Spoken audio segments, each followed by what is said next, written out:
Ladies and gentlemen, this is your captain speaking, and do I have a business proposal for you. After all these stories of cheap pizza restaurants with robot mascots being plagued by a rampaging children murderer and said rampaging children murderer's children's murders, how would you like to own a Freddy Fazbear's restaurant of your own? If you responded with, "Oh, fuck yeah, this is the shit! Kill me now!" then I have just the game for you, because this week I'm looking at Freddy Fazbear's Pizzeria Simulator, released on December 4th, 2017. Before we begin though, make sure to do that YouTube stuff like subscribing, giving me your thumb, and Quasimodoing that bell. Originally teased alongside promotion for the second novel, Scott then announced that he was cancelling Five Nights at Freddy's 6, wanting to instead focus on a more kid-friendly Pizzeria Tycoon style game. For a long time there were no updates or teasers on the game, as they were all focused on promoting the Twisted Ones and celebrating the first game's 3-year anniversary. When teaser images finally began to come out, this was all we were given. Some 8-bit images of Freddy and some pizza. This would also end up being the final game under the Five Nights banner that Scott Cawthon would develop, as the reins would be handed over to Steel Wool Studios for all future games soon after this. Was Scott's unknowing farewell foray into the world of furious furry Freddy's a fitting finale? Let's find out as we give it everything we've got!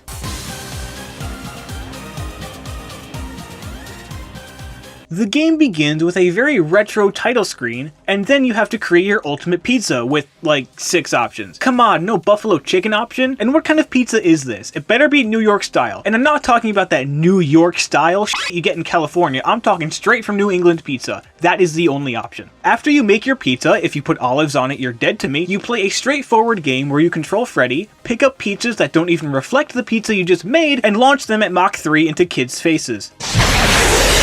The simplicity morphs into challenge with the arrival of Freddy. Shadow Freddy here will try to block your path, so you have to cleverly juke into those pieces to follow him.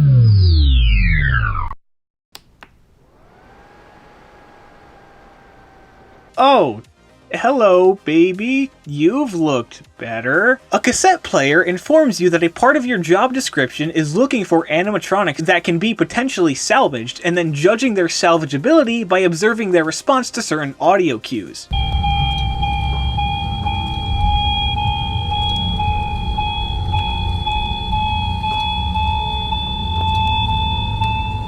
However, Baby doesn't seem to like that very much. Begin audio prompt in 3, 2, 1. Yep, that's a definite yes, Did you really think the indie horror master was going to abandon the horror elements of his horror series to create a small spin-off game with a brighter style? Get out of here, FNAF World! You are then treated to an instructional video about the lucrative world of restaurant franchising and management, which 60% of the time works every time. As the newest owner of a Freddy Fazbear's location, they've spared no expense in making sure you have everything every modern restaurant needs. You've got a small room, you've got some tables, and you've got electricity. What, that's not enough for you? Well, your greedy ass is provided with a whopping $100 to buy equipment and upgrades for your restaurant that boost atmosphere, entertainment, bonus revenue, health and safety, and liability. Now, I know what you're thinking. Why would I want to increase liability? Well, stupid, you don't. Otherwise, you'll get sued. But in the good business practice of cutting corners and sacrificing morality, you might have some unsavory elements hiding in that sticky ball pit you just bought on sale for $5. But there's no need to worry, as long as nothing is trying to sneak into your restaurant. Oh no. On your first day, you have to spend your $100 buying items from the catalog Dumpster Diver Weekly, a term that also applies to anyone who eats in your shitty-ass restaurant. Oh! You can buy things that some deem important, like plates, cups, and a sanitation station, along with things like a Balthazar Loon barrel, a box of balls, your biggest fan, and some trash bots for your trash place. And since these catalog bots are a different class than some friends will meet later, and I'm running out of chances to make this reference,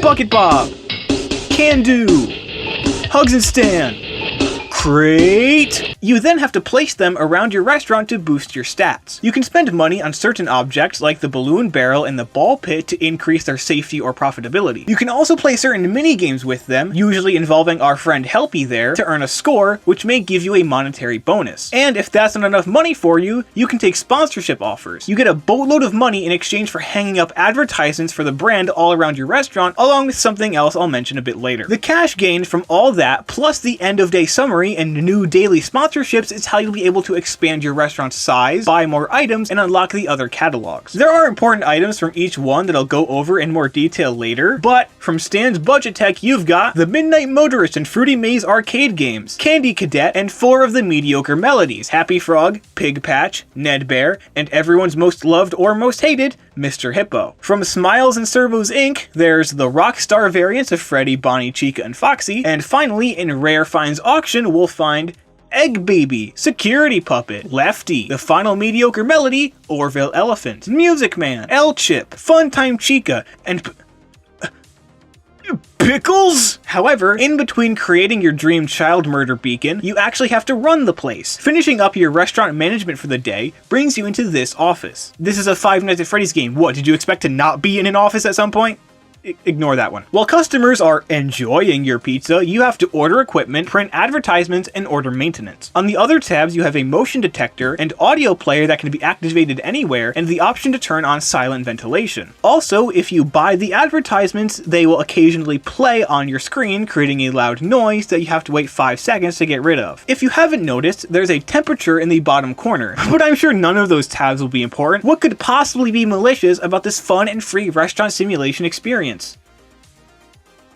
Did you think that baby cutscene from earlier was a non sequitur? Nah, it's the most important part of the game. You are also provided with a taser to use if you think the animatronics are going to get aggressive, because shocking them worked so well last time. You already know what time it is, so let's get right to it. Michael Afton's upchucked robot spaghetti, formerly known as Ennard, currently under the control of Funtime Freddy after the others elected to eject Baby from the group, which I don't think is the robot uprising we're being warned about.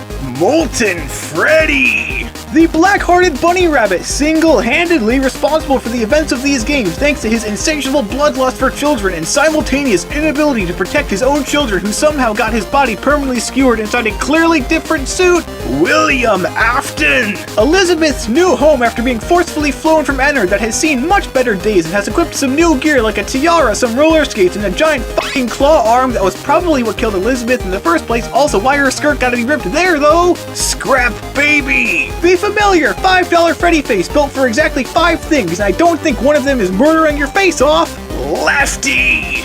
Yes, Lefty is one of the animatronics you find in the back alley, even though you can also buy it in the catalog. In fact, if you buy Lefty before the night you salvage it, you get this screen instead. They will all try to kill you while you are trying to complete your tasks, essentially mixing the gameplay styles of the core series and sister location. You have a specific list of tasks you need to complete before your shift is over, but you have to fend off rampaging robots while you're trying to do so. This game is actually pretty tough, especially in the later shifts when the whole crew is assembled. You use the motion detector to see where they are in the vent system, use the audio to lure them elsewhere, and when all else fails and you hear one getting close, you have to turn off your computer and fan and flash your light down the vent until they go away. However, that one fan is the only thing protecting you from the fiery wrath of hell apparently, because the temperature skyrockets without it. Before we get into the end game and this game's endings, yes, plural, let's go back to those important items I mentioned earlier. Buying Bucket Bob, Mr. Can Do, Mr. Hugs, Pan Stan, and Number 1 Crate and placing them all on stage together gets you the Trash in the Gang achievement. Buying Orville Elephant, Mr. Hippo, Happy Frog, Pig Patch, and Ned Bear and placing them on stage gets you the Mediocre Melodies achievement. Buying all of the Rockstar animatronics and Lefty and staging them gets you the Rockstars Assemble achievement. Finally, buying and placing L-Chip, Music Man, and Funtime Chica gets you the Posh Pizzeria achievement. Now for the endings. The easiest ending to get is the Certificate of Mediocrity. To get it, you go through every day and don't buy a single thing or salvage a single animatronic. Then there's the Certificate of Bankruptcy, which, as implied, is acquired by running out of money, usually by way of lawsuits. Then there's the Blacklist Ending. No, not the show. Even this game makes more sense than that. In order to get blacklisted, you have to get sued 10 times and have a liability rating over 50.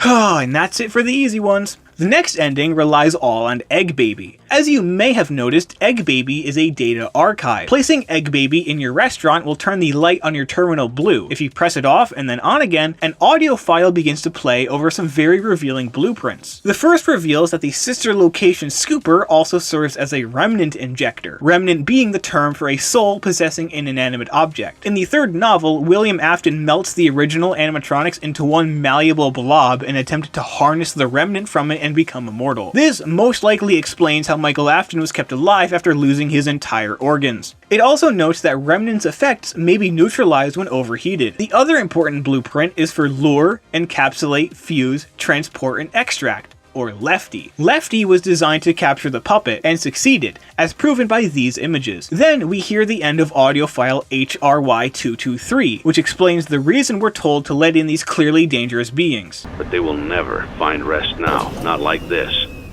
I have to call them all back, all of them, together in one place. And that HRY in the audio file means that this file and the cassette that plays during salvages were made by Henry Emily, that guy from the books who committed death by robot after he was framed for murders and his son was killed, but really his daughter was killed. Also the protagonist's father, if you want to be simple about it. You are then locked in an insane asylum and given a certificate of insanity so no one will believe you if you try to share the confidential secrets you stumbled across. While not directly tied into an ending, our attention now turns to Candy Cadet. I am a Candy Cadet. Come get your candy here. I have candy all day, every day. Candy, candy, candy. Fruity Maze, Midnight Motorist, and Security Puppet. Candy Cadet isn't needed for this, but there's a rare chance that he'll tell you one of 3 stories after giving you a piece of candy. And they're just as sweet as you'd expect from this bright and colorful dispenser of confectionery kindness. A story about a woman told that 5 kids are locked behind 5 doors and that she can only take 1 key to open 1 door, so she tries to melt the 5 keys into 1 to open all the doors, only to discover the obvious fact that doors don't work that way. A kid who let his snake eat 5 kittens only to cut his snake open and piece the 5 kittens together. And a foster parent of 5 who comes home to find all 5 of them dead, but since he can only afford 1 coffin, he stitches the 5 bodies together. Fruity Maze is a pretty simple game where you have to navigate a maze and collect all of the fruit with help from power-ups, with a little girl's face flashing on the screen whenever you get a time bonus. In the second go around, a lot of the fruit is now replaced with dogs, and our little player friend isn't so happy anymore. Upon starting it the 3rd time, the fruit begins to sour. The fruit is replaced with flowers, strange boxes, and most disturbingly, dead dogs. The girl is also now being watched by golden bunnies, and understandably, our little player isn't happy. Since the power-ups no longer work, you run out of time. When you do, you hear a car alarm and this dialogue exchange.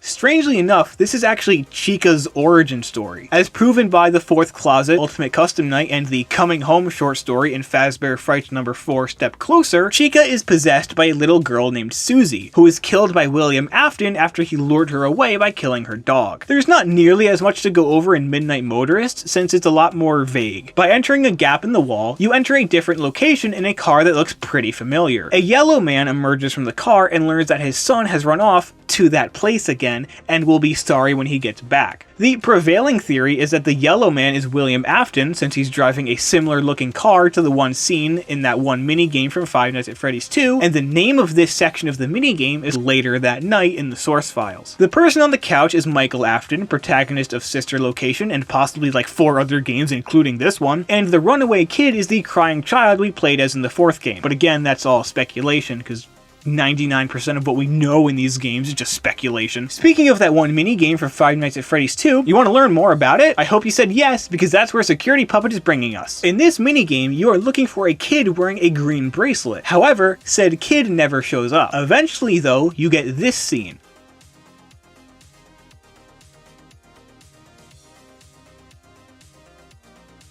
Security Puppet breaks out of its confines and finds the little girl outside only to see that it's too late. William Afton already drove up, killed her, and left. The puppet short circuits in the rain while embracing her dead body, implying that her soul possessed the puppet that night. Beating the 3 stages of Fruity Maze, seeing the secret side path in the Midnight Motorist, and seeing the puppet's origin gets you the Lore Keeper certificate. And that brings us to the end. After completing your 6th shift, you hear Scrap Baby begin to taunt you. She says this was a trap set by them, and now they're free to feast on all of the children gathered at the restaurant. But she's then cut off by Cassette Tape Man, who we know to be Henry Emily. I could summarize what he says, but I'd much rather just play you one of the most badass monologues I've ever heard. If you've already heard it, just skip ahead. Connection terminated. I'm sorry to interrupt you, Elizabeth, if you still even remember that name. But I'm afraid you've been misinformed. You are not here to receive a gift, nor have you been called here by the individual you assume although you have indeed been called. You have all been called here, into a labyrinth of sounds and smells, misdirection and misfortune. A labyrinth with no exit, a maze with no prize. You don't even realize that you are trapped. Your lust for blood has driven you in endless circles, chasing the cries of children in some unseen chamber, always seeming so near, yet somehow out of reach. But you will never find them. None of you will. This is where your story ends. And to you, my brave volunteer, who somehow found this job listing not intended for you. Although there was a way out planned for you, I have a feeling that's not what you want. I have a feeling that you are right where you want to be. I am remaining as well. I am nearby. This place will not be remembered, and the memory of everything that started this can finally begin to fade away, as the agony of every tragedy should. And to you monsters trapped in the corridors, be still, and give up your spirits. They don't belong to you. For most of you, I believe there is peace, and perhaps more, waiting for you after the smoke clears. Although for one of you, the darkest pit of hell has opened to swallow you whole, so don't keep the devil waiting, old friend. My daughter, if you can hear me, I knew you would return as well. It's in your nature to protect the innocent. I'm sorry that on that day, the day you were shut out and left to die, no one was there to lift you up into their arms, the way you lifted others into yours. And then, what became of you? I should have known you wouldn't be content to disappear. Not my daughter. I couldn't save you then, so let me save you now. It's time to rest, for you, and for those you have carried in your arms. This ends, for all of us, in communication. Most of what Henry mentions is stuff I've already talked about, but there are a few connections left to make. For starters, the reason the building burns down is because, as mentioned before, Remnant's effects are neutralized when overheated. So he lured all of the remaining animatronics with souls inside of them into this restaurant so that they could be burned and their souls freed. Also, the main reason people think we play as Michael Afton again in this game is because he promised to come find his father at the end of Sister Location, and it would explain why Henry assumed he wouldn't want to leave. Then, there's the elephant in the room. The puppet, more specifically the girl who died in the alley, is Henry's daughter. Why is Henry's daughter important? Oh yeah, there's an entire trilogy of novels about her! And you better be ready to get closer to her than you ever really wanted to! The puppet! So, in this timeline, Henry didn't construct 4 robots to replace Charlie, the 4th of which being Baby. Instead, Charlie went on to possess the puppet, and William constructed Baby for something completely different. All of this gets you the Certificate of Completion, and this bonus screen if you got the Lore Keeper certificate, which lines up with the final image of Five Nights at Freddy's 3 to give us the names of the souls inside the animatronics.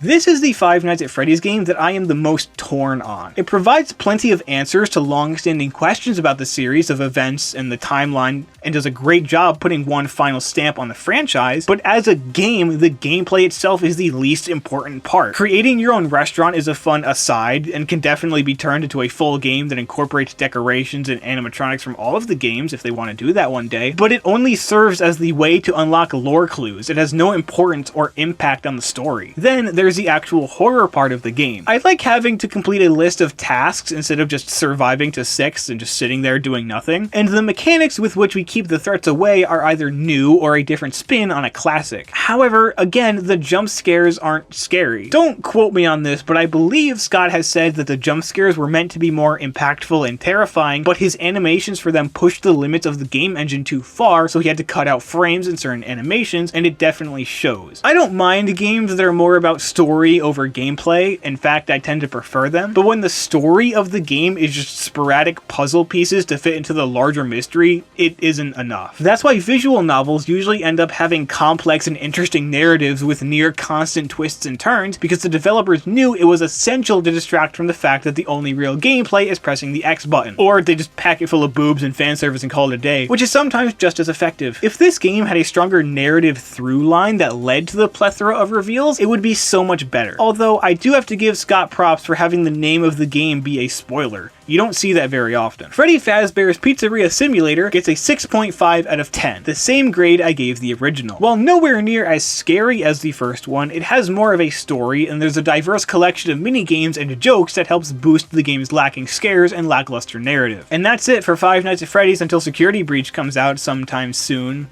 Ish. At the time of recording, Steelwool Studios has begun playing strange animated shorts on the website Security Breach TV, which hopefully indicates that we'll be getting some news soon. But just because we're done with FNAF doesn't mean we're done with horror. October is fast approaching, and next time, the evil doesn't follow you home. No, this time you stumble into evil's residence. I hope to see you there. Continue.